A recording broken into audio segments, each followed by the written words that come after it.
12 so-called head shops around New York State now the targets of lawsuits filed by the Attorney General's office. An investigation reveals that they illegally sold synthetic drugs, and one of those stores is right here in the Capital Region. Matt Markham has reaction from that store's owner tonight, who says he did nothing wrong. Did you ever sell bath salts here? Bath salts? No. Anything like it?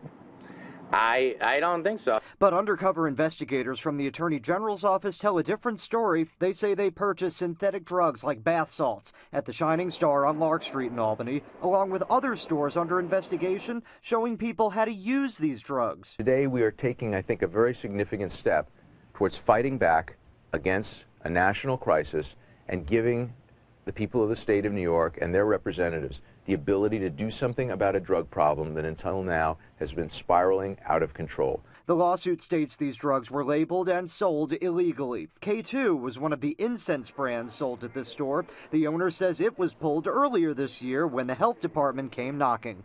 K2, I never even heard of K2. I didn't know what K2 was. K2, it seemed like all the kids knew about it, but I didn't know about it. The Shining Star remains open while the Attorney General's lawsuit and investigation continues, but the owner tells us he was always in compliance with any state or federal laws. These synthetic drugs can cause serious medical problems and in some cases can cause users to turn violent on others.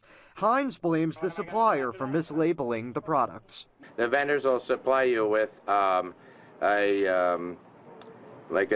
product sheet that shows what's in it, that shows that it contains nothing illegal. I gathered that it was considered dangerous and that it probably was dangerous and that I should stay away from it. So, like anyone who was selling it to me, I would say, no thanks, I'm not going to carry that. According to an investigator, a clerk sold him salvia, saying the user wouldn't be able to, quote, tell the difference between what you hear and what you think. In Albany, Matt Markham, CBS 6 News. Our fact finders also want to remind parents what they need to be on the lookout for in case they suspect that their teens or children are using bath salts. Users can experience severe paranoia, violent behavior, hallucinations, seizures, lack of sleep, and also loss of appetite.